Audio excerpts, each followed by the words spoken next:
जज्बाती होना है, जज्बात अच्छी चीज है, लेकिन जज्बाती होना और सिचुएशन को एस्केलेट करना ये चंगी गल नहीं। तो इसमें ये जो ऑक्शन फीवर की एग्जांपल दी गई है, ये जो ऑक्शन फीवर क्या होता है जी, कि इर्रेशनल बिहेवियर होता है कि दो बंदे एक दूसरे को, वो जैसे कुरान पाक में कहा गया ना कि या जो साइकोलॉजिस्ट हैं वो उसके एक्सपर्ट्स भी हमें बताते हैं कि जो हमारी अर्ज टू डोमिनेट है, ठीक है जी, वो जो कुरान पाक में जिक्र किया गया बग़यम बैनहुम, जो हम अगले को हरा देना चाहते हैं, पामाल कर देना चाहते हैं कि यार है मेरा ग्रेड वी है, मेरा 20 साल पढ़ाने का सन्यासी है, एडमिनिस्ट्रेशन का तजर्बा है, तुम मनु कह रहे हैं। ये जो है जी ऑप्शन फीवर में बाज़ औक़ात इरेशनल बिहेवियर, ये अच्छी चीज नहीं है। ओके जी, क्या किया जाए फिर इस इरेशनल एस्केलेशन से बचने के लिए? Refer to your best alternative, ठीक है जी, या हम अपने बटना को सामने रखें। Remember your walk away position, अपनी वॉक अवे पोजीशन को सामने रखें। और नंबर 3 क्या बताई जा रही है कि set clear break points while negotiating, periodically stop and assess your situation to ensure that you are not getting off track। तो वो जो हमारे इमोशंस हैं, वो जो हमारा बायस है, उसको कम करने के लिए अच्छी स्ट्रेटेजीज बताई जा रही हैं। ओके जी, रिकॉग्नाइज बिल्ट इन बायस, अच्छी स्लाइड है, इंपॉर्टेंट आइडिया है कि ये याद रखना चाहिए कि हमें बायस होता है, ठीक है जी। एग्जांपल दी जा रही है कि जो कुछ हम पाकिस्तान इंडिया का मैच होगा तो इंडियन जितना मर्जी चंगा खेले, हम में से अच्छे लोग हैं, हम अप्रिशिएट करते हैं। मुखालिफ टीम को हमारे ग्राउंड्स में कभी नहीं हुआ कि कम से कम मेरी मालूमात महदूद है, लेकिन अपनी जहालत का इतराफ़ करते हुए अपनी कम इल्मी कर रहे हैं। रिसेंट टाइम्स में मैंने देखा हूँ कि जब भी हमारे यहाँ मैच हुआ है, बस तो काफी सा मैच ही नहीं हुआ, लेकिन जब कभी मैच हुआ है हमारे मुल्क में, वतन अजीज में, हमें ग्राउंड से तमाशाइयों को बाहर निकालना नहीं पड़ा। लेकिन इंडिया में कई दफा हुआ कि पाकिस्तानी टीम वो खेल रही थी तो तमाशाइयों ने ग्राउंड में आग लगा दी, पीछे उखाड़ दी, तो उन्हें ग्राउंड से बाहर निकालना पड़ा। तो वाल बायस होता है जी, वो स्पोर्ट्स टीम के जो लॉयल फैंस वो भी रखते हैं, इसी तरह हम भी रखते हैं। हमें लगता है कि जो अंपायर है ना वो हमारी टीम के साथ अच्छा नहीं कर रहा। ओके जी, बिल्ट इन बायस को अवॉइड करना है। Try to see the issue from others party perspective, ठीक है।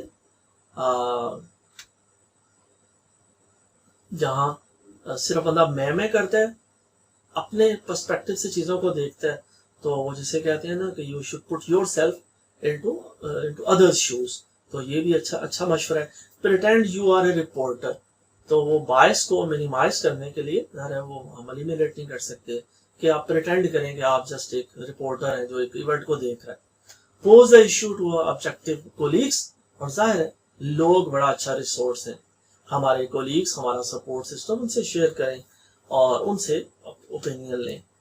ओके जी, have an emergency plan. Next slide जी, कि आपके पास कोई ना कोई प्लान भी होना चाहिए, कोई इमरजेंसी प्लान होना चाहिए। तो ये अच्छी बात है कि आप इमरजेंसी प्लान वक्त से पहले सोच कर चलें। तो उसके लिए ये स्टेप्स बताए जा रहे हैं। टेक योर इमोशनल टेम्परेचर, ठीक है जी, आप को कितना गुस्सा आ रहा है, कितने आप जज्बाती हो रहे हैं, कितने परेशान हैं। If you are beginning to feel out of control, choose a way to cool down, कि फिर अपने गुस्से को, जैसे हमें कहा गया कि हमें बताया गया कि जब गुस्सा आए तो उसको उस जगह से आप चले जाएं या ठंडा पानी पिए, वो पोजीशन चेंज करें। डायग्नोज द प्रॉब्लम, प्रॉब्लम को डायग्नोज करें। Formulate your purpose before you respond, respond करने से पहले आप देखेंगे जो है कहीं मेरा रिस्पॉन्स आउट ऑफ प्रपोर्शन तो नहीं हो रहा। तो ये बात अच्छी स्ट्रेटजीज हैं डेली लाइफ में कंफ्लिक्ट रेजोल्यूशन के लिए भी। तो मैनेज करना है जी राइजिंग इमोशंस को, तो उसके लिए कुछ और सजेशंस, कुछ टिप्स दी जा रही है। रिक्वेस्ट ए ब्रेक, ठीक है जी, कभी कभी जैसे कहा गया ना, अच्छा है दिल के पास रहे पास बाने अक्ल, लेकिन कभी कभी इसे तन्हा भी छोड़ दे। तो रिक्वेस्ट ए ब्रेक, आपको लगे कि थोड़ी देर के लिए आप उस सिचुएशन से अपने आप को डिस्टेंस कर लें। Number 2, determine what is upsetting to the other party, ये जानने की हमें कोशिश करनी चाहिए कि दूसरा जो मुखालिफ है उसे क्या चीज अपसेट कर रही है। Number 3, calmly explain what is upsetting you, अपना भी हमें बताना चाहिए कि क्या चीज हमें डिस्टर्ब कर रही है। Focus on the issue, objective होने के लिए बड़ा जरूरी है कि हम इश्यू पे फोकस करें, और एंडलिस्ट मॉडरेटर कि कोई थर्ड पार्टी न्यूट्रल फैसिलिटेटर होना चाहिए जो हमें बता सके कि कहाँ हमसे जो है ना वो गलती हो रही है। ओके जी, नेक्स्ट स्लाइड जी। Handle impasses, stalemates and deadlocks.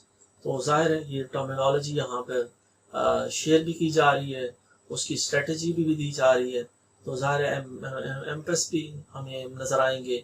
तो स्ट्रेटजी की बात कर लेते हैं। Set aside the difficult issue and continue discussing the other issues. थोड़ी देर के लिए जो मुश्किल चीज़ें हैं उनको छोड़ दें, जो एडिशनल इश्यूज हम डिस्कस कर लें। स्टेलमेट हो जाए तो change the dynamics of the negotiation by altering one of the elements. और थर्ड हमें एक्सपर्ट्स बता रहे हैं डेडलॉक्स कि bring in a neutral third party to mediate the deal. अगर दो बंदों के दरमियान या दो ऑर्गेनाइजेशंस या दो मुल्कों के दरमियान डेडलॉक है तो फिर उसका हल किया जी थर्ड पार्टी। ओके जी, मेक अ कनेक्शन। आगे बढ़ते हैं जी। Finalise the negotiation to close the deal and secure a commitment, notify the other party that you are getting ready to commit. ठीक है जी, ये बड़ा अच्छा है कि अब आप फाइनल स्टेजेस पे पहुंच रहे हैं, तो आप बताएं। Allow flexibility if you are not negotiating with the final decision maker. जैसे हमने शुरू में कहा था, अगले बंदे की अथॉरिटी को हमें पहले से असेस करना है, पता होना चाहिए, तो ये भी इम्पोर्टेंट आइडिया उसी से रेलेवेंट है। Discourage the other side from seeking further concessions. इस स्टेज पर आके ज़ाहिर जहां हम डील को फाइनलाइज करने जा रहे हैं, बड़ा ज़रूर है जी कि हम मजीद जो है वो कंसेशन नहीं अब दे सकते। डॉक्यूमेंट द टर्म, बड़ा इंपॉर्टेंट है जी कि आप उस एग्रीमेंट को इंक करें। ठीक है जी, हमारी तारीख में अगर मैं चले यहाँ सवाल करूँ, सवाल आ गया ना जी उससे रेलेवेंट, तो स्लाइड तो हमारे सामने है, उसे देखते हैं कि सुलह हुदैबिया जी हमारी इस्लामी तारीख का एक वाक़या है। सुलह हुदैबिया, ठीक है जी, आप सल्लल्लाहु अलैहि वसल्लम ने, मुसलमानों ने मुशरिकीन मक्का जो उस वक्त ज़ाहिर लोग थे उनसे मुआहिदा किया। उस मुआहिदे को डॉक्यूमेंट किसने किया था? किन सहाबी रसूल सल्लल्लाहु अलैहि वसल्लम ने? हाँ जी मैम, चैट बॉक्स में लिख दिए। जज़ाकल्लाह जी, बहुत शुक्रिया जी। बस ये जरा होता है ऑनलाइन में, मैंने जैसे कहा कि इंटरेक्ट करना जरूरी है, क्लासरूम में, फिजिकल क्लासरूम में भी बहुत जरूरी है। यानी कि मेरे एक कॉलीग, मुझे जरा वो अजीब सा लगता था, मेरे सीनियर थे, लेकिन वो कहते थे अक्सर यूनिवर्सिटी में बच्चे बोर होने लगते हैं, भेड़ा सा जब मुंह बनाने लगते हैं, तो मैं कहता हूँ आखिरी रो में ऊपर चले जाओ, पीछे चले जाओ, व्हाट्सएप खोल लो। तो वो मुझे थोड़ी स्ट्रैटेजी ना, मुझे वो हजम नहीं होती थी कि आपको कम अज कम एज ए टीचर जानने की कोशिश करनी चाहिए कि क्या वजह हो रही है कि बच्चा वो एंगेज नहीं आप कर पा रहे। ये कभी कभी हल हो सकता है, चले आप अगले को फ्रीडम दे दें, जाओ जाके फेसबुक खोल लो, लेकिन हर दफा ये अच्छा नहीं है। तो जानना जरूरी है कि क्या चैलेंज हो रहा है, अगले को क्या चीज तंग कर रही है, वो नाश्ता करके नहीं आया, या आपका लेक्चर ऐसा बोरिंग है, जैसा कि वो हमारा लेक्चर्स होते हैं तो हम एंगेज नहीं कर पाते। ओके जी, तो ये डॉक्यूमेंट करना, ठीक है जी, बिल्कुल, थैंक यू। वो हजरत अली करमल्लाह वजहो, वो सामने मेरे डॉक्यूमेंट द टर्म आया ना, तो वो सारे एग्रीमेंट आपने इंक भी करना है। ठीक है जी, वो जो कुछ जहन में था वो बच्चे की हमने जब थोड़ी देर पहले बात की, वो हमने डॉक्यूमेंट करना है, तो बहुत जरूरी है। Okay, 3 ways to solidify commitment to agreement. ठीक है जी, ए सोशल रिचुअल, ठीक है जी, आप करें, उसे आपने इंक किया, आप लोगों के साथ उसे पब्लिक करें। ठीक है जी, पब्लिक अनाउंसमेंट बड़ी जरूरी है कि हमने इनसे मुआहिदा कर लिया है। रिटर्न एग्रीमेंट, ठीक है जी, उसकी कॉपी आपके पास भी है, हमारे पास भी है, हमने ये चीजें डॉक्यूमेंट की, ये चीजें हमने इन पे एग्री किया है, तो बड़ी अच्छी बात है जी। Okay, evaluate the outcome and your performance. तो ये बड़ा जरूर है जी कि हम एंड पे देखें कि हमारे इनिशियल गोल्स क्या थे, हमारा बटना क्या था, वॉक अवे पोजीशन क्या थी, हमने क्या अचीव किया। ठीक है जी, तो अपनी इवैल्यूएशन हमें टीचर्स को भी रिफ्लेक्टिव प्रैक्टिस अपनी करनी है, हम करते हैं अल्हम्दुलिल्लाह। तो यहाँ निगोशिएटर्स को भी ऐसे ही करना है। तो ये उसके लिए कुछ और यहाँ पे क्वेश्चंस दिए जा रहे हैं, कुछ पॉइंटर्स हैं कि जो जरूरी है कि हमने गो थ्रू करें, इनके बारे में देखें। कैरी आउट द एग्रीमेंट, ठीक है जी, सिर्फ मुआहिदा तय कर लेना काफी नहीं है, अब उसको ऑनर करना है। जो हमने डील कर ली है, ये डील हम इंशाल्लाह ताला अब इसे ऑनर करेंगे, और ये बड़ा जरूर है कि हम अपने जो भी डीलिंग करें उन्हें सेटिस्फाई करें। ओके जी, लास्ट है जी, ओवरकम बैरियर्स टू सक्सेस। उसमें कम्युनिकेशन प्रॉब्लम जी, टीचर्स, हम सारे, इवन टीचर्स क्या, کیا کہا مرزا غالب نے کیا لکھا تھا اپنے حدود میں، انسان جو نا حیوان ناطق ہے، ٹھیک ہے، یہ زبان ہے، نطق ہے، جس سے ہمارے رابطے ہیں. تو یہ جو چیلنج ہوگا، کمیونیکیشن پرابلم ہوئیں گی، ہمیں چاہیے پیٹرن کو آئیڈینٹیفائی کریں، ڈیفیکلٹ ایشوز کو ریز کریں، ٹھیک ہے، سوئچ اسپوکس پیپل، اگر نئی پروگرس ہو رہی تھی بندہ بدل لو، ٹھیک ہے. ایکٹیو لسننگ ٹیچر کے لیے بھی ضروری ہے، تمام پروفیشنلز کے لیے، اور ایکٹیو لسننگ کے ڈومین میں بھی بتایا جا رہا ہے. آئی کانٹیکٹ بڑا ضروری ہے، جس طرح کہ